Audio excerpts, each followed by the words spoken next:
kind of technologies. Of course, the technology that we are using could be more or less environmentally friendly and more or less efficient.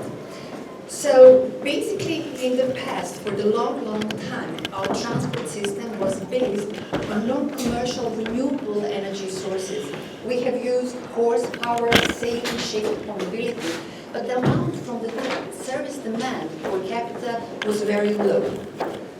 With the beginning of the Industrial Revolution, with the new inventions such as steam machines, steam railway, electricity, combustion engine, it was possible to use additional new energy carriers in the transport sector, and that's mostly fossil energy carriers. It's great that we nowadays can easily move from one point to another, that we have very high speed of our mobility, that mobility is actually today cheaper than it was before, but also this development leads to some problems. We have congestions, we have local air pollution, we have global greenhouse gas emissions. The major problem is that our transport system is almost completely based on fossil fuels. It is the least diversified energy sector, and here we have also very high energy supply, energy import dependency, especially from the Middle East countries. In Europe, transport is responsible for about 1/3 of the total final energy consumption, and from this amount, the largest amount of energy consumption is caused by road transport, about 82%. Since this amount of energy, this energy consumption is covered by fossil fuels, this of course has impact on the greenhouse gas emissions. So in the Europe, transport is responsible for about 1/4 of the total greenhouse gas emissions, is on the second place after energy industries. And the largest amount of these transport emissions are caused by road transport, about 73%. And in the road transport, major contributor to these emissions are passenger cars with a share of 61%. So it's obvious that it's a huge challenge for European climate and energy policy to find effective policies and measures which can be implemented in the car passenger transport and which can reduce energy consumption, mitigate global warming, and improve local air quality. In Europe, we have very broad portfolio of different policies which are already implemented, and we have also set the goals for the future. For example, we have targets for the reduction of CO2 emission from the new passenger cars.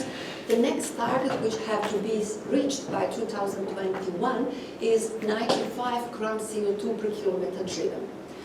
To reach this target, we have to improve efficiency of conventional cars, but also we can increase the use of more environmentally friendly vehicles, more energy efficient vehicles, such as, for example, electric vehicles.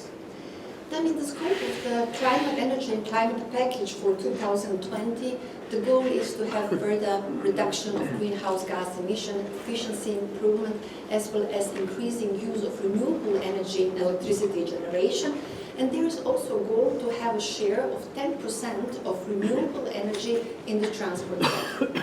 Up to 7% this can be covered by biofuels, but there is also enough space to have, for example, electricity produced from renewable energy sources, which can be used for electric cars. In the package for 2030, we don't have direct targets for the transport sector, but there is a goal to increase energy efficiency. There is a goal to increase use of renewable energy in electricity generation and making electricity more green. We are also making electric vehicles more environmentally friendly. In addition, there is the white paper on transport policy. According to this document, we should have in the future further reduction of greenhouse gas emissions, 20% in 2030 comparing to 2008, and 60% in 2050 comparing to 1990. In addition, in this document, the goal is to remove internal combustion engine vehicles that we are nowadays using from the urban areas. the number of conventional cars should be reduced by 50% by 2030, and by 2050 we should have urban areas, cities completely without conventional cars. Of course, in cities we need mobility, and these conventional cars could be to some extent replaced with better possibility to walking, for cycling, better public transport, but also we can use so-called zero-emission vehicles in the city centers. All these policy measures indirectly support use of electric vehicles. Electric vehicles are also supported in the scope of the Paris Declaration of Electromobility, and the goal is to have more than 100 million electric vehicles and about 400 million two- and three-wheelers by 2030. This is a very ambitious target when we know that we currently have about 3.1 million electric vehicles. So in the scope of 1 decade we should move from 3 million to more than 100 million. When we are talking about the reduction of CO2 emission from the passenger cars, it's important to recognize what are the major drivers for this emission, what cause these emissions. And basically total CO2 emission from passenger cars, they are dependent from the total amount of energy that we are using in the transport sector, as well as the art of the energy, CO2 coefficient of the energy that we are using. Total energy is dependent from the fuel, on-road fuel efficiency, travel activity, number of vehicle kilometers driven, as well as type of the car, size of the cars. On-road fuel efficiency is dependent on the test cycle fuel efficiency, as well as on our driving behavior. And finally, we have a broad portfolio of policies which can be implemented and which can lead to the reduction of CO2 emissions. For example, with standards, we can improve efficiency of technology that we are using. With education, we can learn about eco-driving. With the fuel taxes, we can reduce travel activity. With registration taxes, we can support more environmentally vehicles, smaller vehicles. And with subsidies and taxes, we can increase the use of low-carbon energy carriers in the transport sector. All these measures have some advantages and disadvantages. Currently, mostly used measures all over the world are standards. As you can see here, they are implemented in different countries. In the United States and Canada, the goal is to have 103 grams CO2 per kilometer driven by 2025. In China, there is a goal for 2020 to have 117 grams CO2 per kilometer driven. There is also a goal in Japan, in India. And as I said before, in Europe is goal to have 95 grams CO2 per kilometer driven by 2021. After 2021, we don't have exactly a goal for the standard for the emissions reduction from the transport sector. There is a proposal, and according to this proposal, the emissions, average emissions of the passenger cars should be 15% lower in 2025 compared to 2021, and in 2030 they should be 30% lower. Until now, we have always had exactly number, 130 grams, 95 grams, and the reason that why we have this not only percentage now is while the test procedure have been changed. Until now, this emission have been estimated according to the new European driving cycle, but this driving cycle don't reflect real road condition. So in the future, this will be replaced with the World Harmonized Light Vehicle Test Procedure. Besides standards, there are also taxes which are implemented all over the world. In Europe, we have different kinds of taxes, but the most common tax that we have are the fuel taxes. Here you can see the structure of the gasoline and diesel price in all European countries. This is something that is changeable from day to day, but basically what we can here recognize that we have value-add tax in all countries. There is a between 20 and 25%, and also there is an excise duty. But there are significant differences from country to country. It's important to recognize how tax work and how standards work. Basically, with the taxes, we are increasing service price, and due to the increased service price, we should actually reduce travel activity. And with technical measure, with better subsidies, we are decreasing energy consumption, but at the same time we are also decreasing service price. And this can lead to rebound effect. What is rebound effect? I will explain using this figure. Let's assume that we have one starting situation. We have a car with a certain energy efficiency. We have a certain number of vehicle kilometers driven per year. In the case that we are increase energy efficiency, we are replace our less efficient car with more efficient vehicle, then theoretically we should save energy. This theoretical energy saving is calculated assuming that we are not changing our driving behavior, that we also with the new cars have the same number of vehicle kilometers driven per year. But usually, due to the fact that the service price is cheaper, so we need less energy per kilometer driven, we are changing our driving behavior. We are using our car more frequently for longer distances. So due to the increase of kilometer driven, our practical energy saving will be lower than theoretically possible. And actually, the difference between this theoretical and practical energy saving is so-called rebound effect. This is the loss of energy saving due to the change in our behavior. To avoid this rebound effect, it should be necessary to combine standards, which can lead to the reduction of energy consumption and service price, with the taxes. And if they are harmonized, we could have additional energy saving, and the service price, in the best case, can remain on the same level. But unfortunately, this does not work in the practice because the old standards in Europe are set at the EU level. They are same for all European countries. And the fuel taxes, they are set at the national levels, and they are very different. One more energy efficient technology which can help us to fulfill the standards that we have for the future are electric vehicles.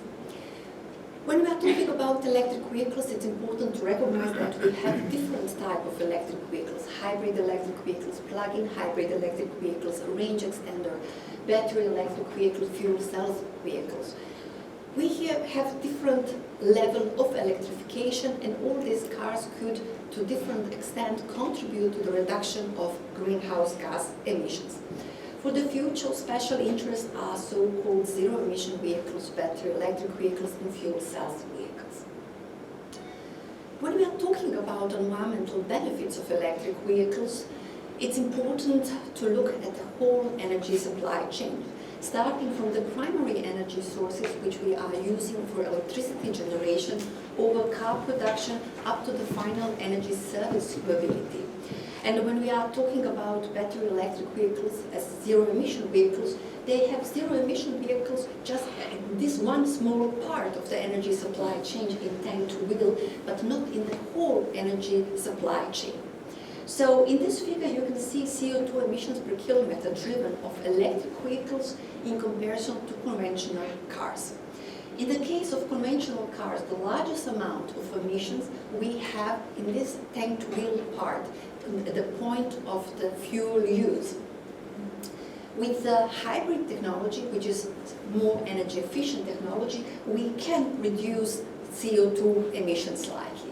With range extender and plug-in hybrid electric vehicle, emission could be very different depending to which extent we are using battery, to which extent we are using internal combustion engine, what kind of electricity we are using in cars. And finally, the largest reduction of greenhouse gas emissions can be reached with the fuel cell vehicles and battery electric vehicles in the case that electricity and hydrogen are produced from renewable energy sources. Then we have significant reduction in CO2 emission compared to conventional cars.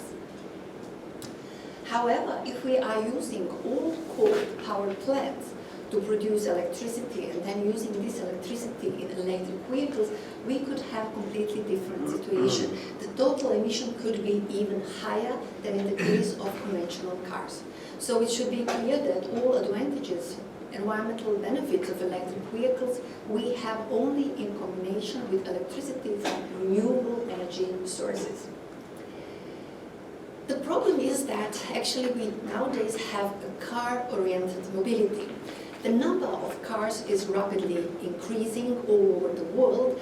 In 1970s, the car ownership level in Europe was between 200 and 300 cars per 1,000 inhabitants. Now we are in the range from 200 to 700 cars. And this increasing number of cars lead to congestions. To avoid congestions, we are investing money in the new roads. The new roads can solve the problem just in the short term. In the long term, more roads, better roads will lead to more cars to additional congestion, more congestion to more roads, and this is a cycle which finally result in such a situation where we have a huge spaces dedicated for mobility, and basically this is not efficient and this is not sustainable. And also, if you replace all these cars with electric vehicles, we will still have a problem. So what is important for the future is to have a systematic approach. It's important to improve system efficiency, travel efficiency, as well as vehicle efficiency. System efficiency means that we should avoid unnecessary travel and reduce trip distances, and to reach this we need a good spatial planning, we need good urban development. Then it's also important to provide alternatives to passenger cars, to have possibility to walk, safe walk, to have possibility for cycling, good public transport so that we can switch to more sustainable transport modes. And of course it's important to improve energy efficiency of the cars that we are using, but also to implement new mobility options such as, for example, car sharing. So I'm coming to the conclusions. Basically the framework that we currently have is good, but not sufficient to reach the all goals that we have set for the future. The standards are good, they have already led to reduction of the CO2 emissions, but there is also rebound effect, and to avoid this rebound effect, it's important to harmonize taxes at the EU level and to adapt these taxes to the CO2 targets that we have to avoid this rebound effect. Electric vehicles could be a part of the solution, but it's very important here to recognize that all policies that we currently have to support electric vehicles will be abolished in the future.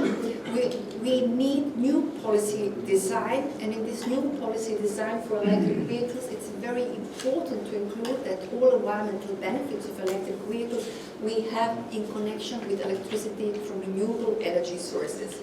And also, as I said, we need a systematic approach, we need appropriate investment in infrastructure, different kind of infrastructure, we need appropriate urban planning, spatial planning, as well as we need a change in our thinking about mobility. We have to recognize that mobility is just an energy service.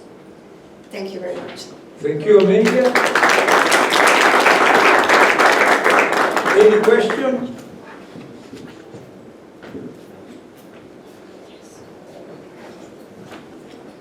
No questions? If not, I thank you again. Interesting reports on energy present and future. Okay, we manage here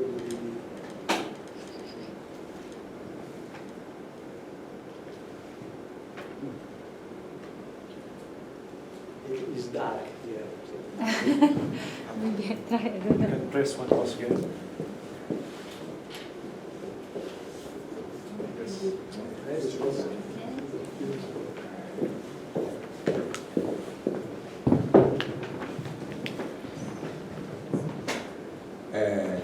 Technological for this. That's it. I'm ready. Okay. Please. Thank you. Thanks for the invitation. Good afternoon to you all. I'm sorry for having the slides in Italian, but unfortunately I expect to participate to a roundtable questions and answers, so I was told at the very last moment that I should prepare a presentation, but I think everything will be clear. let's say I will present a short summary of our last report on e-mobility, electric mobility. We presented as part of our activity of the Energy Strategy Group at Polytechnic in last September. First of all, I would like just to give you an overview of the electric vehicles at worldwide level. At the moment, let's say 2017, from a psychological point of view rather than, let's say, concrete aspect, I would say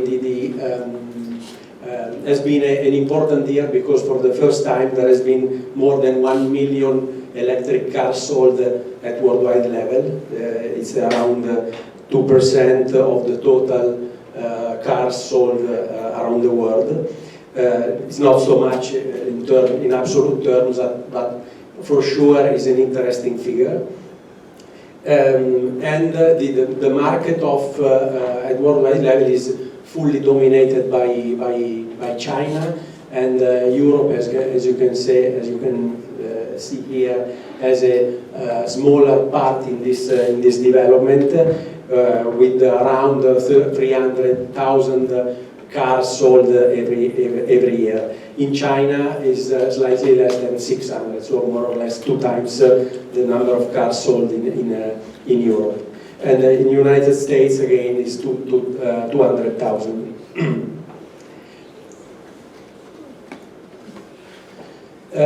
As far as the Europe is concerned, the figures are very different from country to country.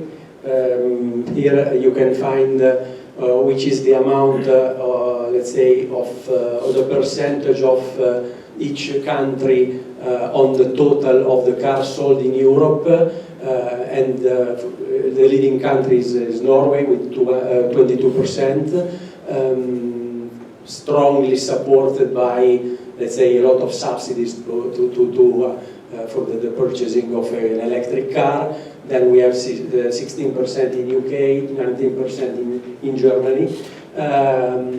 Maybe it's more interesting to see which is the amount of cars or the percentage of cars, electric cars, on the total of the cars sold in each country. Here we have 3 groups of countries. I would say the Scandinavian area has more than 4% of the cars sold which are electric.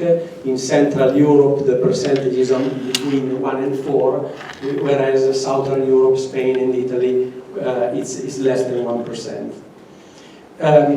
If we look at the number, this is the Italian situation. In 2017 we had a total number of cars sold, including both the plug-in hybrid electric vehicles and the battery electric vehicles, so the pure electric, which is slightly less than 5,000 cars, with a prevalence of the plug-in hybrid. In reality, 2018 is doing better, because in the first 10 months, from January to October, we had more or less 2 times the number of cars sold, electric cars sold in the year 2017. And battery electric vehicles and plug-in hybrid are more or less of the same amount, around 4,000 both. Another big aspect has to do, and we all know that the diffusion of electric cars is strongly related to the availability of charging points. These are the 2 key figures for the Italian situation, with around 2,300 charging points normal power, and 440 charging points high power. And the distribution is quite different along let's say in the country. In the north, more or less, we have 50% of the availability of such charging points. Italy, for sure, looks a situation which is rather say low with respect to the other countries in Europe, especially UK, Germany and France, where both the charging points, both normal power and high power, show much higher numbers. We also conducted an analysis of the main barriers against the purchasing of an electric cars, and let's say we came up with I would say the usual factors which are considered the key barriers against the diffusion of electric vehicle, at least from the perspective of the consumer. First of all, an economic barrier, so the cost of the car, and then the so-called range anxiety, which let's say is related to the fact that the autonomy of the car is rather limited on the one hand, and on the other, the availability of charging points around the territory is again rather limited. These are the two main barriers. It's also interesting to see where people recharge their batteries, because this tells us that actually, at least in our country, the diffusion of electric cars is strongly related to a diffusion of domestic charging points.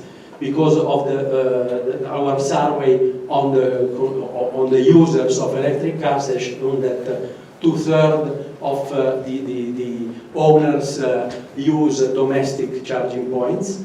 1/3 has no domestic charging points available, and of this 1/3, more or less half, so 1/6 of the total, tends to use charging points available on let's say where they work, whereas only 1/6 is relying on the public infrastructure, which means that actually the diffusion is strongly related with the availability of more charging points at domestic level.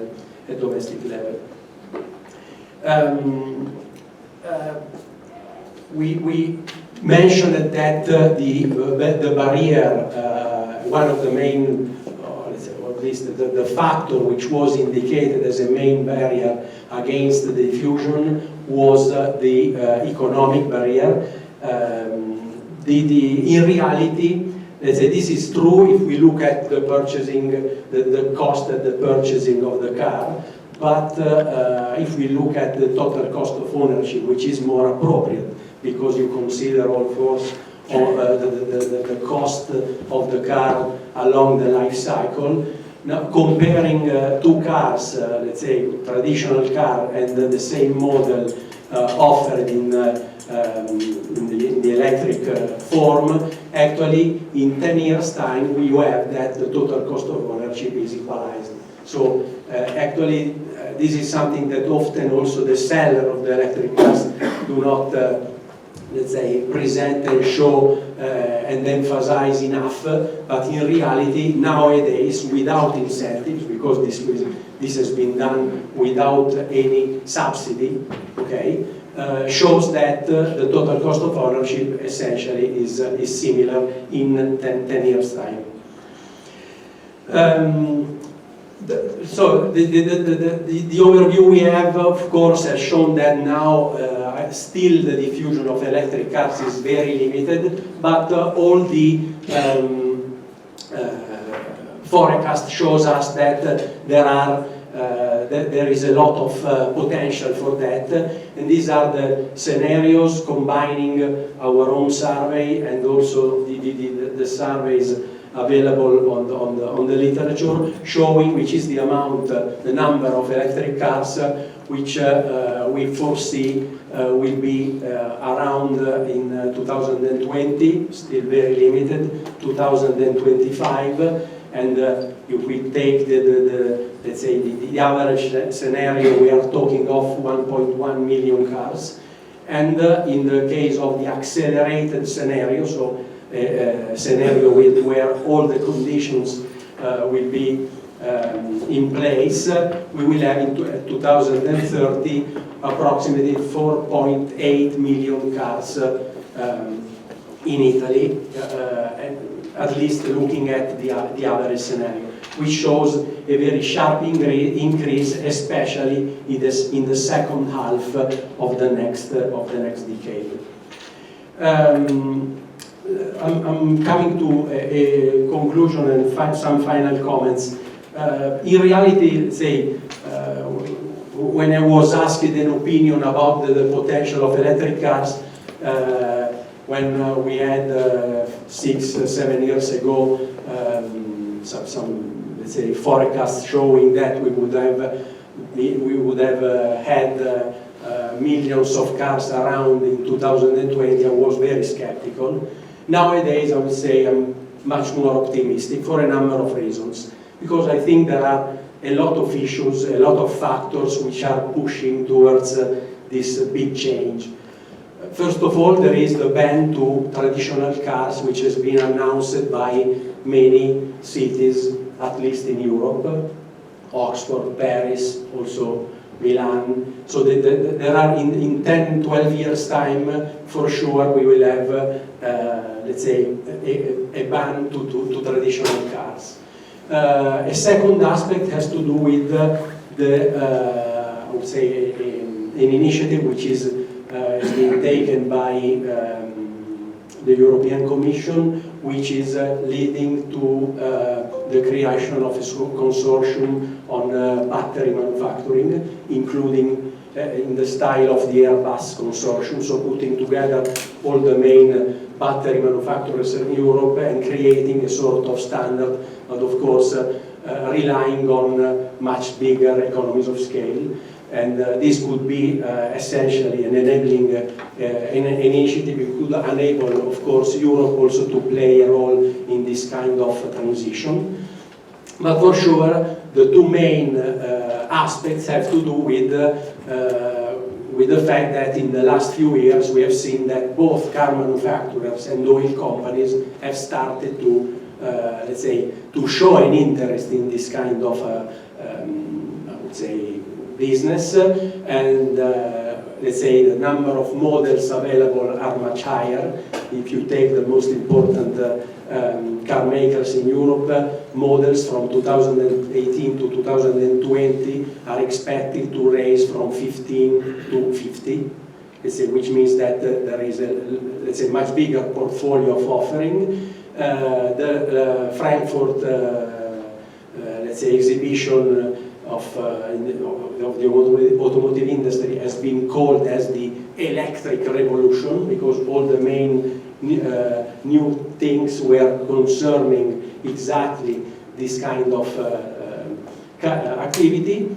And also the oil companies start to make acquisitions in terms of, let's say, charging points companies and having an interest in this area, which tells us that there is space for a much stronger penetration in the future. Of course, there are still some barriers to overcome, not only those we mentioned before, which are seen from the perspective of the consumer, but also looking at the industry. And I would say, so far it's not clear which are the business model which allow to make profits from, let's say, this kind of business, so this is still a question mark.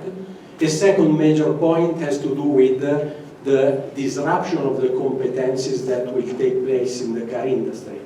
Let's say I had an opportunity to make a couple of interviews with experts of the automotive industry, and they said that let's say in a full transition from the traditional car to electric car, only 30% of the competencies could be reused in the business of electric cars, which means that in both manufacturing and car service, a big transition and a big shift will impact on the automotive industry.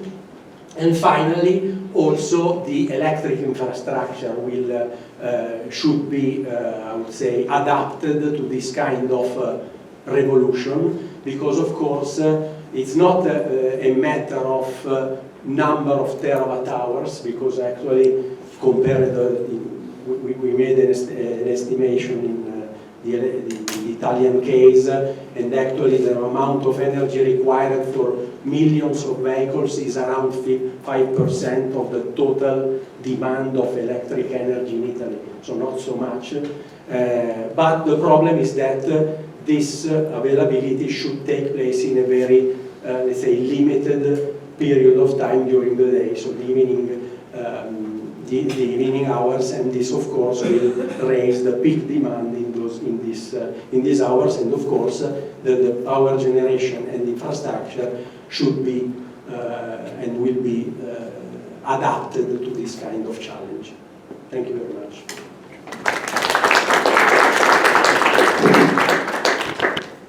Thank you, Vittorio. Any question? Please. Yeah. Can you speak aloud or you need a microphone? No, I can speak. Regarding your last statement, so about the peak demand when everybody's charging, do you remember more or less the figure how much in terms of capacity would be necessary to support this peak when everybody is coming home? Let's say, I think the estimation was a couple of gigawatt for each, for 1 million vehicle.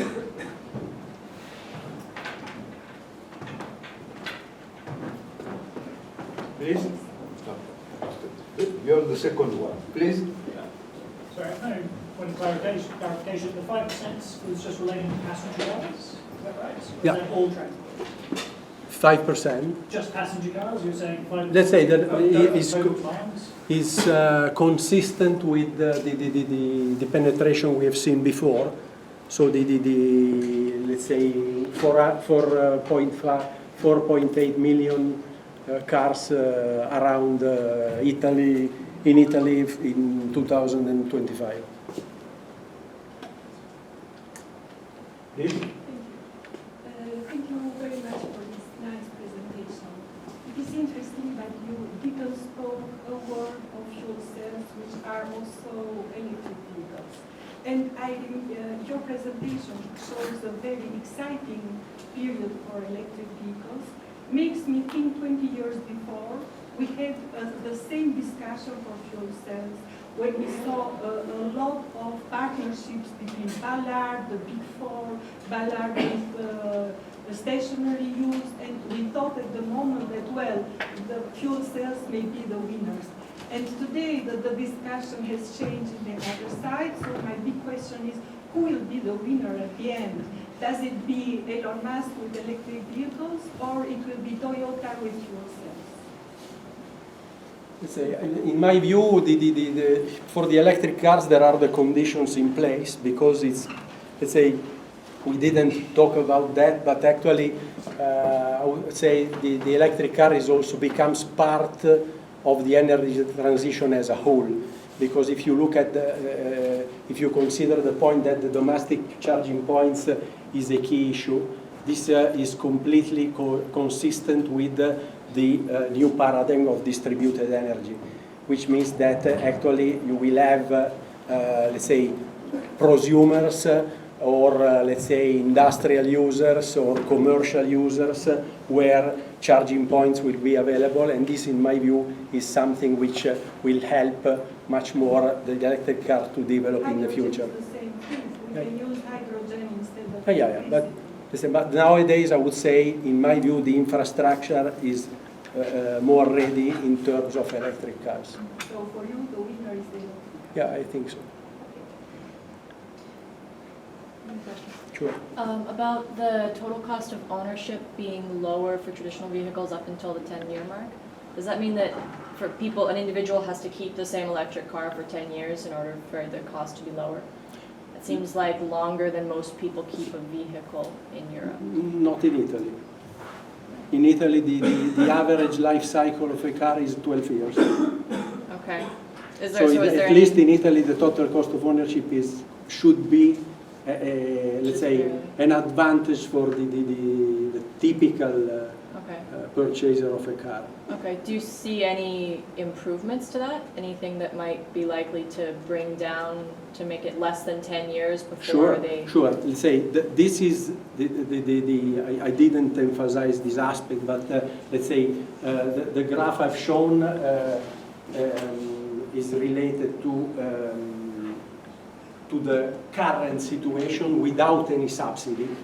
Okay? So if you include the incentives, nowadays, of course, there is an advantage, or the total cost of ownership is equalized after 5-6 years. Okay? Assuming an incentive which is the average incentives of, the average amount of incentive available in Europe, which is approximately 5,000–6,000 euro per car. Okay? Of course, you have to consider that the improvement in terms of performance and cost reduction, especially in the battery component, will reduce the gap in terms of initial cost. So all the changes which will be in place in the future, of course, will bring to equalize the two total costs in a much shorter period of time. Is that the main factor that you think is going to help improve that, is subsidies at this point, that's on the horizon? Let's say also the reduction of battery costs. Okay. Because let's say usually there is around 10,000 euro of difference. If you consider a model which costs around 20–25,000 euros, the same model electric is 35. So, and this the reduction is essentially related to so the gap is essentially related to the cost of the battery. So the reduction of the cost of the battery should also reduce the gap. Okay, thank you. No more question? Well, thank you. Thank you very much. Thank you.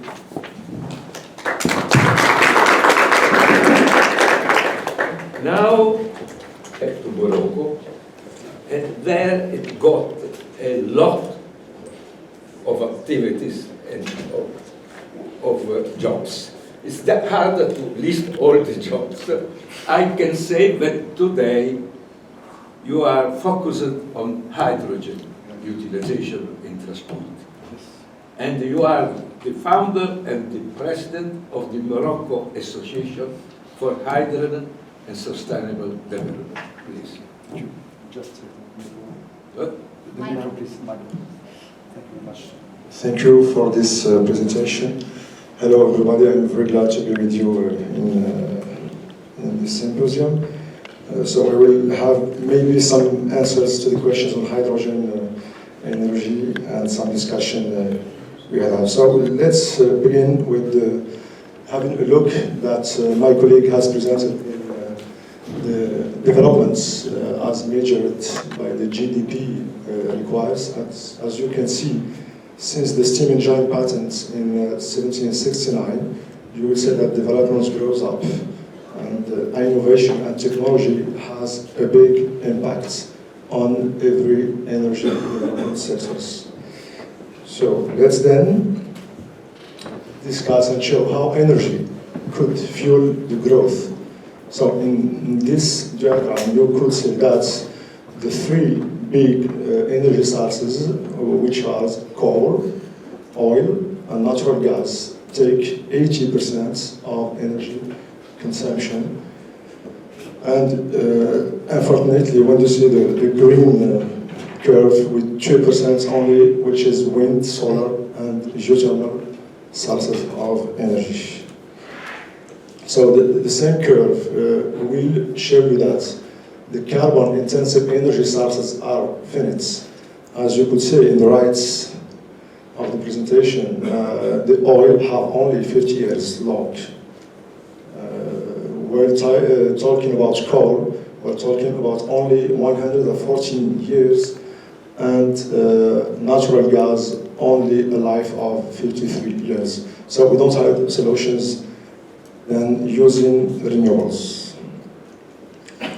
So there is a life problem with resources and cost effective. As you could see, the different total liquids production, you could have the break-even price of each one, and you could see that we are growing to very, very high costs, which justifies to have this discussion on renewables. So, even if CO2 emissions might be peaking, you could look at the uses of coal, oil, gas, and cement until 2020. Just one number to have in mind, just 1 ton of coal produces 3 tons, 0.67 of CO2. It's huge. So, you could see in this that the emissions trends vary among countries. So, obviously, China is the big champion of using coal, even if China are reducing this use. And you can have a look at the different top 5, China, USA, European Union, and Russia, and the trends are really, really different between each country. So let's take a look in the objective to meet the 2 degrees Celsius. We all know that it requires substantial decrease in emissions. So just to have a look at the 2 degrees objective, to have, if we do nothing now, you will see on the red curve that we could achieve the 5.4 degrees in 2100, which is a catastrophe for the planet. So what do the countries for that? You all know that in Paris, the Conference of the Parties 21 in 12th December 2015, 195, so almost 200 countries have signed the Paris agreements to change things and to go to the 2 degrees Celsius objective. So the other good news is that a country like UK in 2017 has done the first time since 1800 without burning coal for electricity. And you could say that in 2017 some production stations of coal was completely closed. So how we can fuel sustainable development?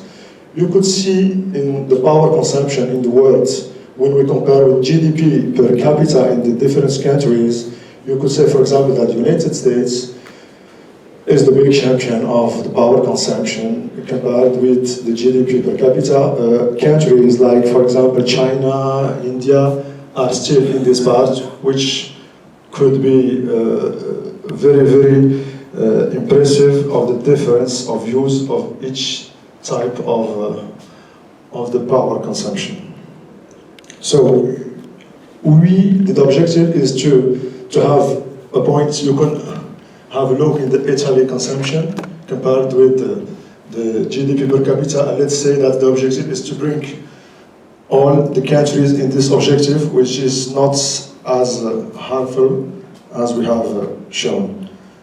So, for a growing population, we all know that the population of the world are growing up, and we could say that how could we take this objective of reducing CO2 emissions with a big population in this world?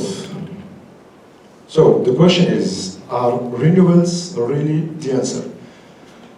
We could say in this diagram that power consumption compared with the population density, country by country, how could renewables have a positive impact to reduce CO2 emissions and have a real answer to the energy prices? So if you do like this in a scientific manner, you would need to cover almost 80% of USA with energy crops, which is not realistic. And if we want to achieve this objective, we will need to have 8 kilometers wide biofuel plantation for every kilometer of road. So the image was shown by my colleague on the road. Mobility is really, really impressive. So, you will also need to cover 50% of UK with wind farms, which is not realistic also. And if you want to solve the problem of energy consumption, reducing CO2 and go in the renewables, you will also need 25% of UK with PV solar firms.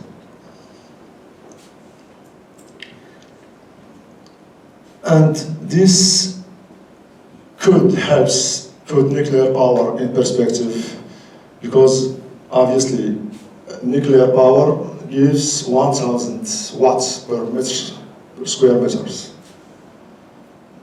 So to have impacts, renewable facilities have to be country-sized. We could not have a worldwide analysis. We are obliged to have an analysis by country, by continent, and by region. So as you can see in the right, we have the power per unit land area. So for example, for wind, the wind gives 2.5 watt per square meters. Solar PVs between 4 and 20 watts per square meters. So as we see, we are obliged to combine between every technologies depending on the characteristic of each country. So let's take the case of the European Union. We have an energy input of 125 kilowatts hour per day in European countries. So if we want to go to a production breakdown in 2050 with a nuclear use of 16 kilowatts hour per day, you could see that solar, wind, PV don't take their real place. So we have really to do a positive combination of these different types of energies. So let's have a look on the square meters we need to put if we don't want to use nuclear and clean coal. You need, for example, if you take the European Union average of 125 kilowatt hour per day per person, you will need almost 600 kilometers, square kilometers, to power 1 billion persons. And you know, it is really a relative average country by country and region by region. In this sum, in the same analyze with the same square, yellow square, you could, with CSP, powers 1.5 billion persons at USA average. And then low-loss power transmission is essential. Is a discussion that we have had yesterday with the professor.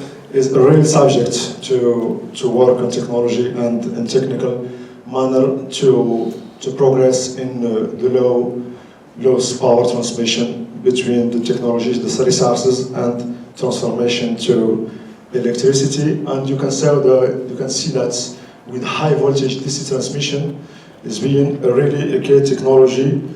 It, for example, could connect some different regions with electricity without losing energy for transmission. Let's see what was done by the Desertic Foundation, which take a regional look in the Mediterranean region and gives an analysis of different types of energy between solar, photovoltaics, wind, hydro, biomass, and geothermal. And the analysis is in each type a combination between everything. And obviously, when you are in the Atlantic Sea, you may use wind, and you may use, when you are in Africa, the Sahara side, solar thermal power plants. So, what about the costs? Because it's the energy, the two big questions in energy is cost and storage. So, first one is the cost. So, solar PV, you are looking that it is becoming competitive. Professor is looking at his watch, so I will go faster. So, as you can see, we have analyzed in Morocco in 2010 the impacts of the load depending on the hour of the year. And you can see that in 7 p.m. there is a peak of the use of energy because everybody is home and everybody wants to load his laptop, his phone, and his electric vehicles once he's home. So let's just take a look in the right side, just comparing the traditional storage technologies, which are really site constrained. And you can see compressed air energy storage, sodium sulfur battery, lithium ion, and so on, which push us to talk about hydrogen, because in comparing range, hydrogen gives you a really flexible solution to store energy in really a big range of power. Hydrogen is compatible with all forms of renewables, so you can produce hydrogen from wind, from solar, from geothermal, from hydro. Best way to have a green hydrogen is to produce it from electrolyzer using seawater or used water, wastewater, not potable water. And you could have from this to produce oxygen and hydrogen and use generators like fuel cells to have electrical power. So I will show you just what I'm working on is the storage technology, which a new standard of storing energy. It is like a Coke canister, which use hydros to store hydrogen on a solid manner, which is completely safe because we have a pressure between 1 and 10 bars, and it is really an independent infrastructure technology. So the manner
So as you can see, it's not only a cartoon. I want to show you the real motorbikes that use this. And it was showed in Paris at the COP21. So these are the scooters, the motorbikes using the canisters, which was showed in the COP21 in Paris. So we have focused in light mobility, which is less than 1 ton, because the technology now could not go more than 1 ton. So it's motorbikes, it's bikes, it's three-wheelers that we use a lot of in Africa to move goods and to move also people.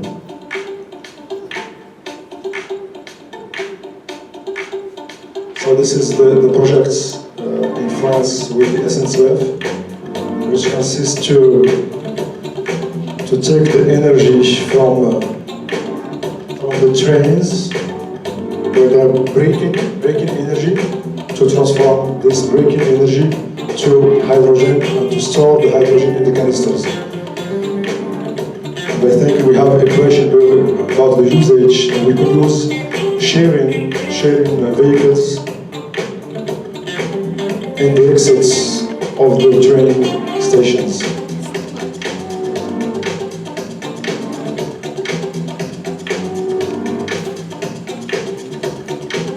So this allows to complete the transport once we go out from the train station to take a bike or to take a motorbike to go home.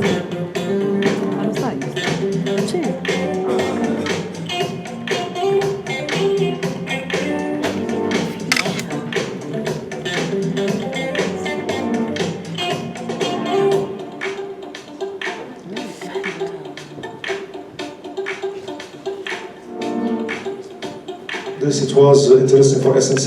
You don't have the mobile phone, but you have the use of the mobile phone. When you go, I don't know the operator, the Italian one, for example, in France, when you go in Orange, you could have a mobile phone at €0, but you pay the use of mobile phone. Our idea is to go in this sense, because we know that the fuel cells will take 10, 15, maybe 20 years to have their costs low.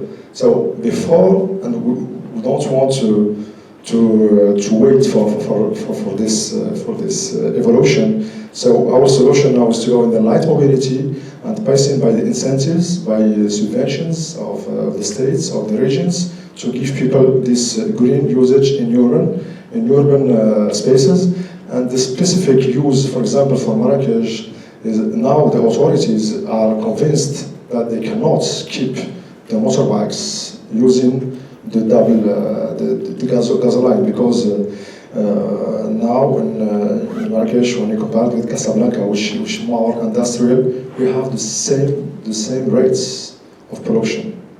It's just incredible, because you have a city which is in the seaside, so industrial emissions could be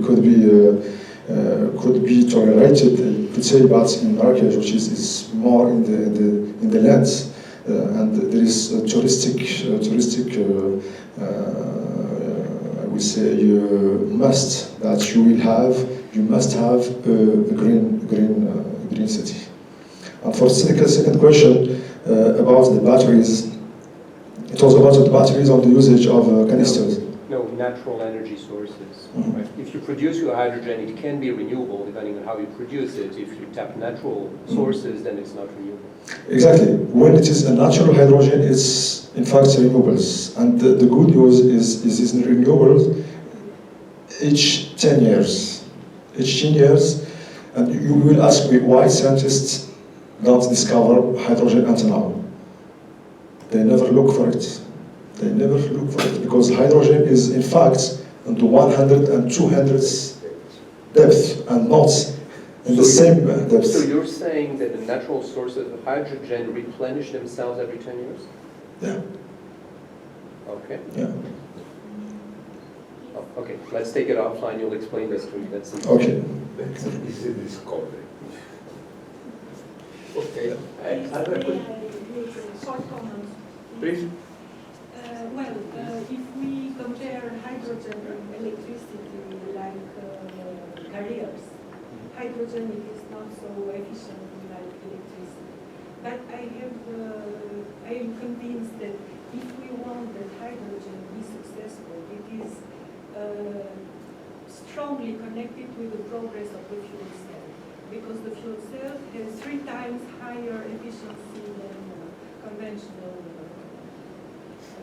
vehicles. So these are connected. The success of hydrogen is really connected with And just another small comment for natural hydrogen.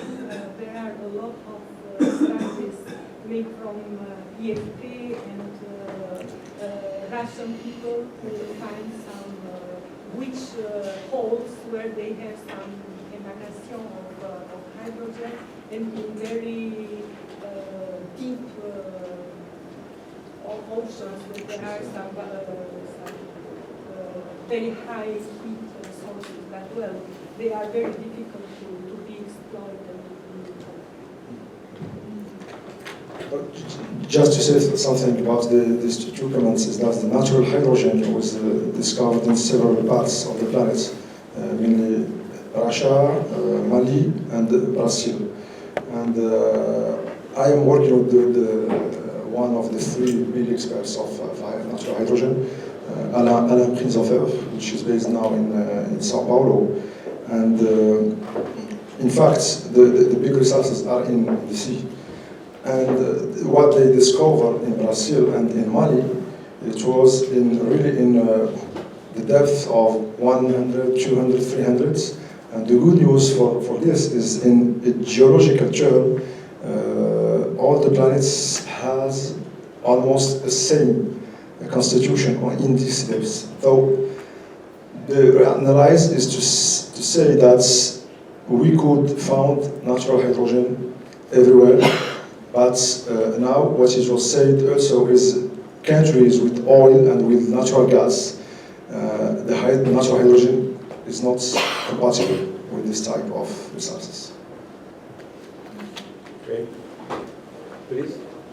Is there another sources for hydrogen, I mean synthetic sources, rather than natural hydrogen?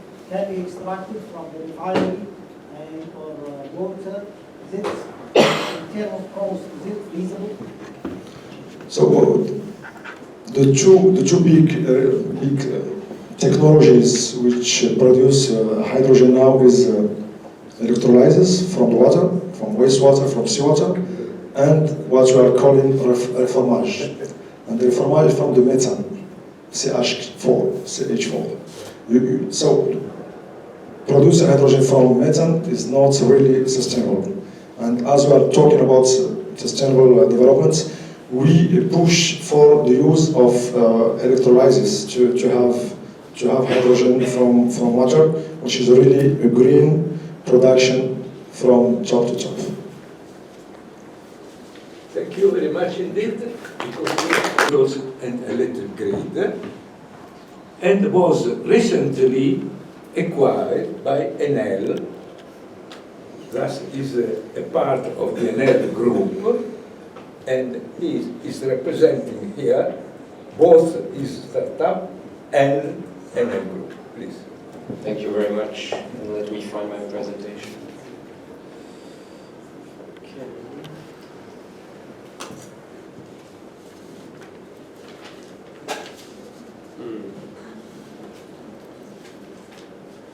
Plenary system. Yeah, that seems to be the one. All right.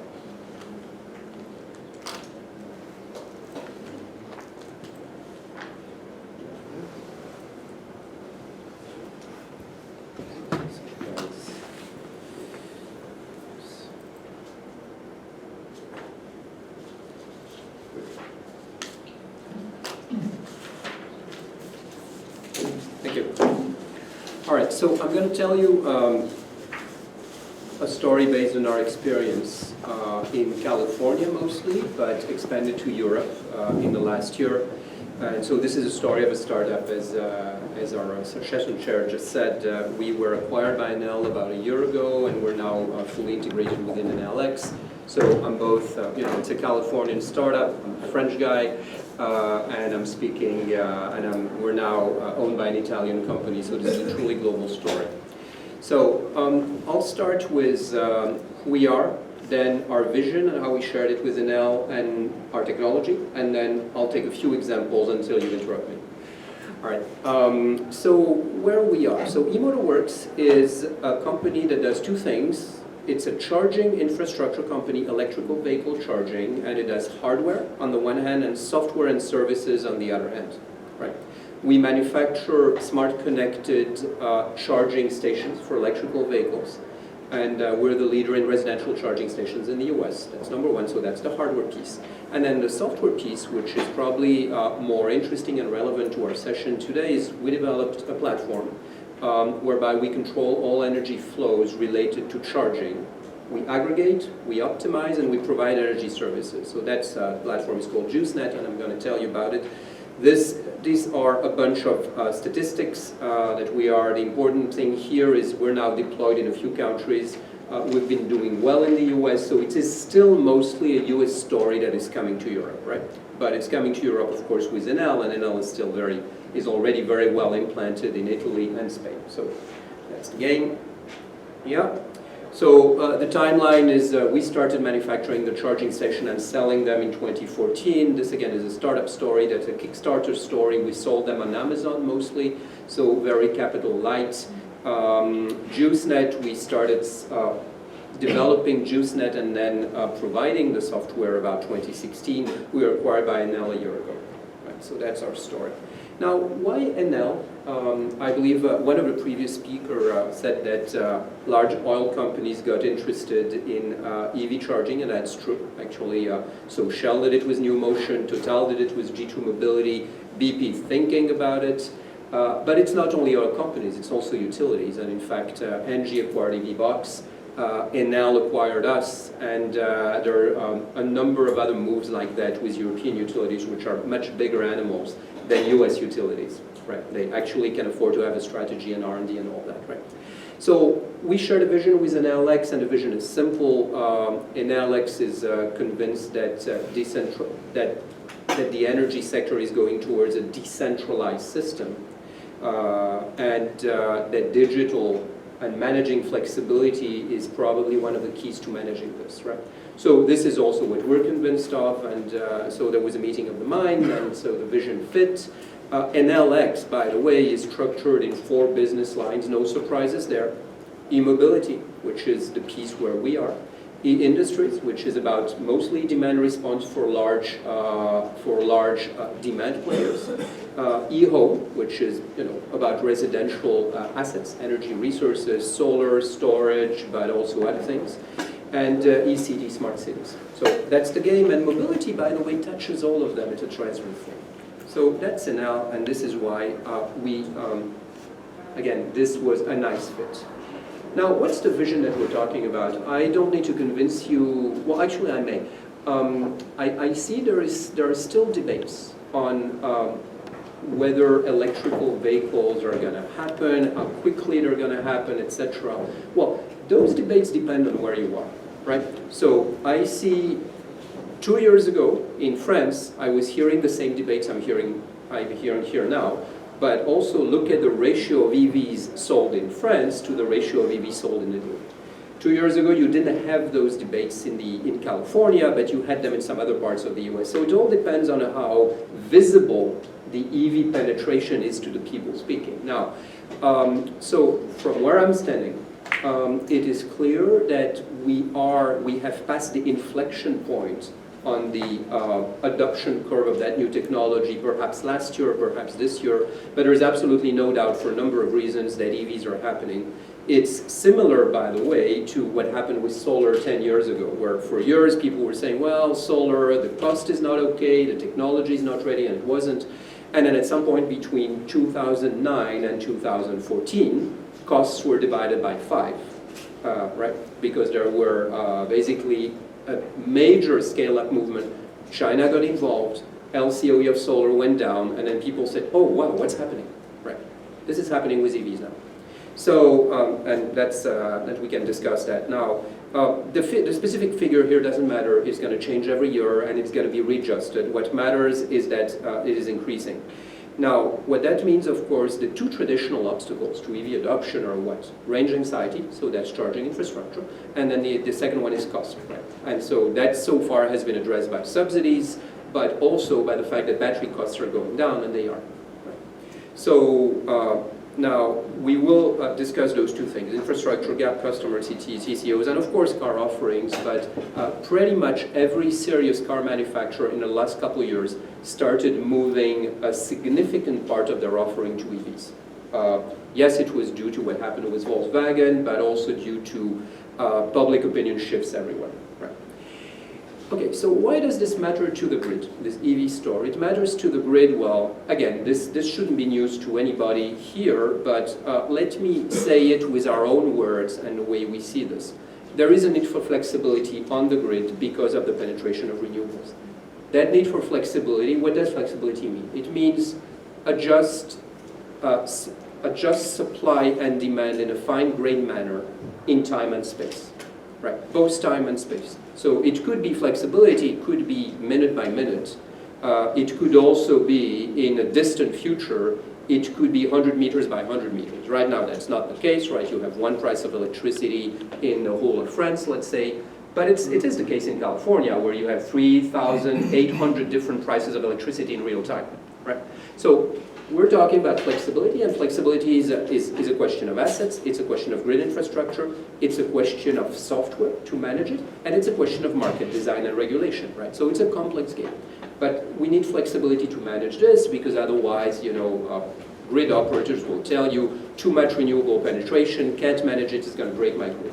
Same story, by the way, with EV penetration. If there is too much peak demand at some point, yeah, well, the grid is not going to sustain it locally. Globally, it's actually not that much additional energy, but locally it's a problem. So you need to be able to manage this. That's the defensive view towards EV. There is a flip view towards EV, which is EVs are batteries and wheels, right? And therefore you can manage them as batteries and wheels to provide storage, which was one of the solutions to flexibility. So that's so flexibility is the name of the game, and EVs are both part of the problem, but mostly part of the solution. Now, the last piece that's changing here is that from a utilities perspective, it becomes more about the user, the final consumer, and so it's product-based. And so this is a key thing. It may affect you a little bit less, but it is critical to us. One thing I would like to emphasize is that usage is not going to be constant. Right? People are not going to use their cars in 5 years as they use their car now, and this was a piece of several of the debates that I heard before.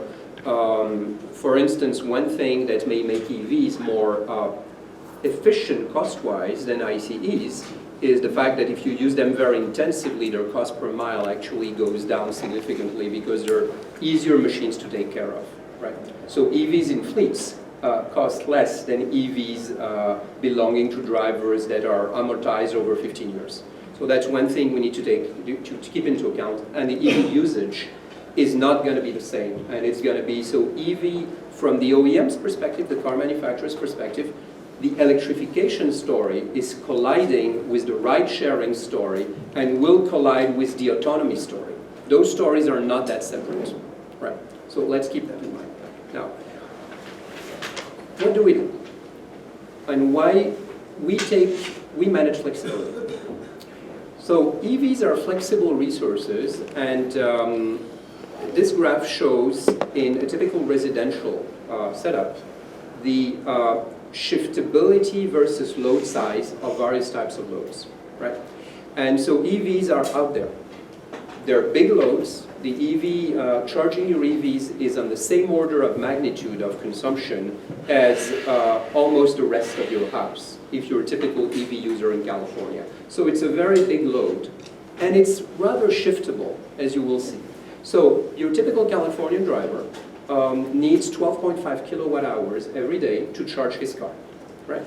That's, again, his house will need 15 to 20. So same order of magnitude. Second thing, he stays connected, he plugs in arriving from work, he plugs out returning, going to work the next day. He plugs in at 7 p.m., 6 p.m., he plugs out at 6 a.m., right? He remains connected for 11 hours. With a typical charger, 7 kilowatts, he needs less than 2 hours to get recharged. That's 2 hours needed, 11 hours connected. That's flexibility. So we can manage when he gets charged, and this is quite important because that will allow us to actually manage flexibility on the grid. Workplace, by the way, similar. It happens during the day. It's not 11 hours. It may be 8 hours, but same story. Where this doesn't happen is with public infrastructure charging. The model, the old gas station model, where people stay as little as they can, do not give you flexibility. So this is why we focused on those use cases. Right. So what is vehicle grid integration? Vehicle grid integration is a virtuous circle whereby you use those demand resources or storage resources to provide flexibility to the grid. Now, this encompasses two different things, really.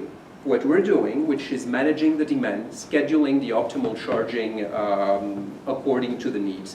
And it also includes vehicle to grid, which is discharging the batteries. Now, we're also doing this with Enel, but the difference is the first one is commercial. The second one is mainly pilots, so it's not yet happening commercially. And we see this as a continuous progression. So what does Enel do? What do? We offer we offer the end-to-end charging ecosystem. We do hardware, software, services. Right. Now,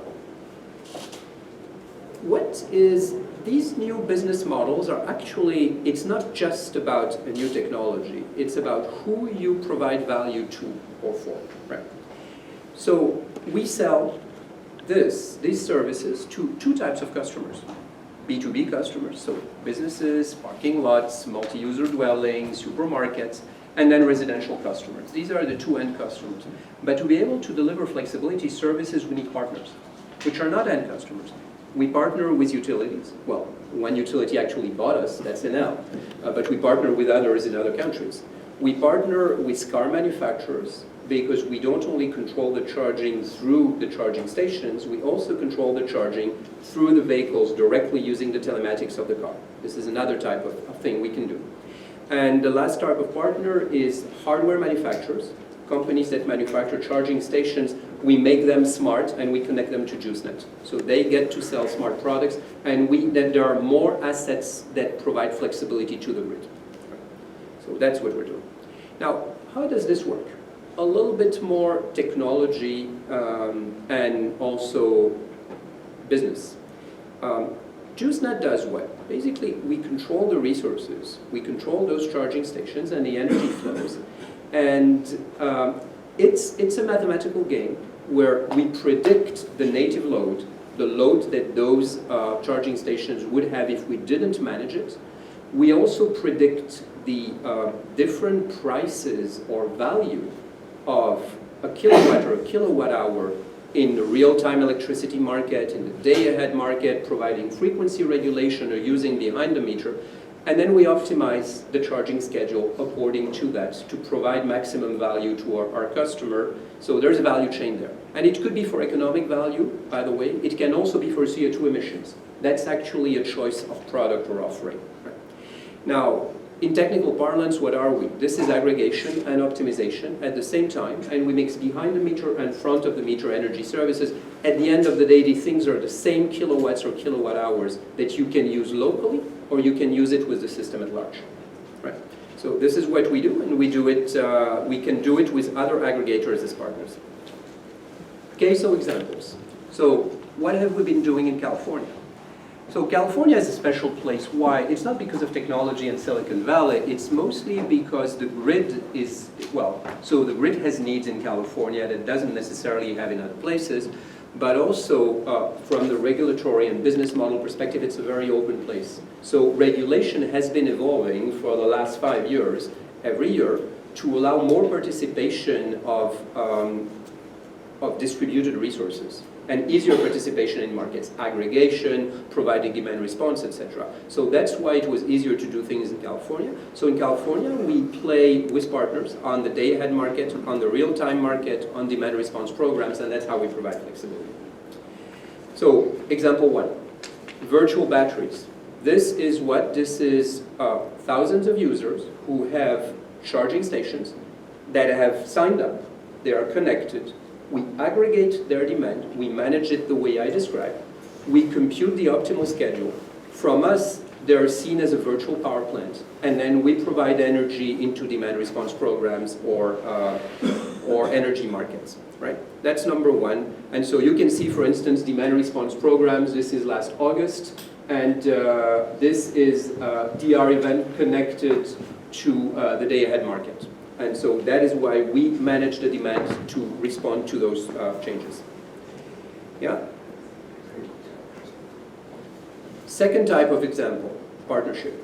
Honda is one of our OEM partners. We manage the vehicles directly, using the telematics of Honda. We downplay, we modulate the charging up or down, and again, same idea, aggregated, and here we provide flexibility. Right? So that's the Honda Smart Charge program. Solar self-consumption. Different story, not front of the meter, behind the meter. That's a pilot we did in the US. We're productizing this in Europe. Here the idea is very simple. If you have EV charging, you can control the charging to charge more for renewables from renewable energy, number one, meaning you increase your self-consumption, meaning from the economic perspective, you increase the economic value if self-consumption, if solar production is cheaper than electricity on the grid, and if you're allowed to do it, that is if you don't have any net metering system, but if you're incentivized to use storage, right, which is happening in a number of countries. It's a little bit more complex here. Yeah. I'll skip the last few examples, and I'll just go to the last one. Something we announced actually 2 days ago. Partnership with AAQIUS Energy. Local transactions where you use EV charging stations within microgrids as energy resources in a local market where supply and demand are equilibrated with local transactions. So this is something we just announced, and again, same idea, manage flexibility locally in a fine-grained manner. In all of this, the key thing that we try to never forget is that there is a driver, a user in the end. And that driver needs to have a great driving experience, so we can't put any constraints on them. We have to actually take into account their constraints. Right. That's it, thank you. Unfortunately, I think we are out of time. Only one question, if there is. On the contrary, I close the session. One question? Short one, please. Does smart charging affect the durability of batteries? Smart charging doesn't discharge the battery. So it does not, it really doesn't. Now you could ask whether discharging the battery affects its durability. So there is no effect on the durability of the battery of the fact of receiving more or less. So if I understood right, the charging is not constant. Yeah, good question. No, very minor. Very minor effect to no effect on the durability of the battery. That way. Thank you. Thank you to everybody. Session is over.